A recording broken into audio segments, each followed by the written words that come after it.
Olá, tudo bom? E seja bem-vindo a mais uma aula. E já que a gente já está com o nosso Bootstrap completamente instalado, importado no nosso sistema, então vamos agora usar ele.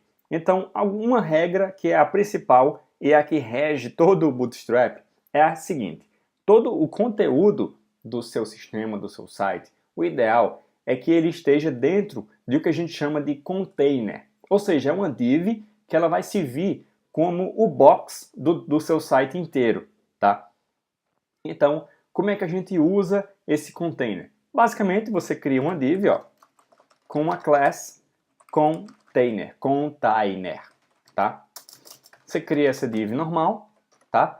E dentro dessa div, vamos botar aqui algum conteúdo de teste. Por exemplo, um H1, que é um título, né? E vamos botar aqui, por exemplo, meu primeiro sistema Bootstrap. Tá? E aí aqui embaixo a gente põe um parágrafo, por exemplo, este é meu primeiro teste. Ok? Então, beleza. Como é que a gente sabe que o nosso Bootstrap está funcionando? Ó, eu só criei essa estrutura, né? Eu criei uma div para servir como container, como o box do meu site inteiro, e aqui eu criei simplesmente um título e um parágrafo normal, tá? Se eu vim aqui e atualizar a página, você vê que já apareceu aqui, ó, meu primeiro sistema Bootstrap e aquele textinho. E você vê que ele já está alinhado, ou seja, ele, por exemplo, não está colado aqui, já está alinhado, centralizado aqui na tela e tudo mais. Como é que eu sei que o nosso Bootstrap realmente está funcionando? Vamos só tirar aqui os nossos elementos. A gente tira esses 3 arquivos aqui, tá? Tirei eles e eu vou dar simplesmente F5 aqui. Vou atualizar a página. Olha só. Você vê que a fonte mudou, o estilo do site mudou, tá? E ele veio para cá para o canto e tudo mais. Ele está com os elementos padrões de qualquer página, tá? Se eu volto aqui o Bootstrap e atualizo a página, ó, ele já fica bonitinho, já fica posicionado na tela. E como é que eu sei que isso daqui, esse simples texto aqui que eu fiz, já está responsivo, inclusive? Eu vou abrir aqui o inspecionar do Chrome e vou apertar nesse botãozinho que ele simula um celular, ó. No caso aqui, ó, um iPhone 5, por exemplo. E olha só, automaticamente o meu sistema já fica responsivo a um celular, por exemplo, tá? Se eu virar o celular, ó, ele já fica responsivo e bonitinho no meu celular. Virei novamente, ó, e assim sucessivamente.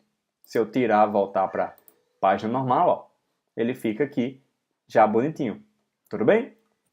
Então, existem 2 formas de você fazer um container, tá? Que é da forma que a gente fez, ou seja, ele tem uma largura fixa aqui, tá? Que é uma largura máxima, na verdade, fixa, que ele usa, e qualquer coisa menor do que isso, ou seja, ó, por exemplo, vou diminuindo aqui, ó. Tá vendo? Você viu o que ele fez, ó?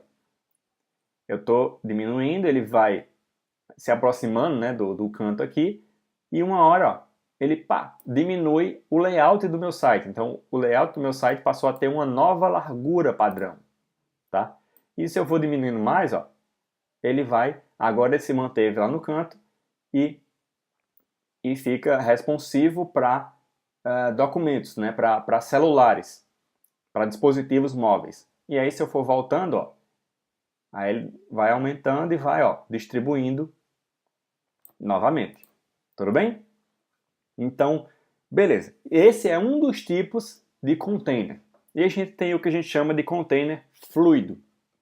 Na verdade, não é a gente que chama, o próprio Bootstrap chama, porque o nome da classe é container fluid, tá? A diferença é a seguinte. No container fluid aqui, eu vou salvar e vou só dar um F5 aqui, só vou atualizar. Perceba que ele continua com a mesma fonte, mesma orientação, mas ele veio para o canto. Ou seja, o meu layout agora, ele não tem mais uma largura fixa, mas ele ainda é responsivo. Tá? Se eu for diminuindo, por exemplo, aqui, ó, ele já vai se orientando a fazer os procedimentos, tá? Claro que com dois itens, só dois textos, eu não consigo ver muita coisa, mas ele ainda está responsivo. Só que agora ele utiliza toda a largura da minha tela, entendeu? Então, por exemplo, sites como Saraiva, Americanas, eu falo eles porque são que bastante pessoas já entraram, né? Eles usam a tela inteira, né? Sites como Terra Novo, por exemplo, ele usa toda a tela do seu dispositivo, ou seja, ou do seu tablet, ou do seu computador, mas ele usa a tela inteira. Então ele tem um layout fluido, entendeu? Que é esse tipo de container aqui. Se eu tirar o fluid, deixar apenas container, ele vai setar uma largura padrão aqui, máxima, né? E continuará responsivo, como eu já te mostrei, ok?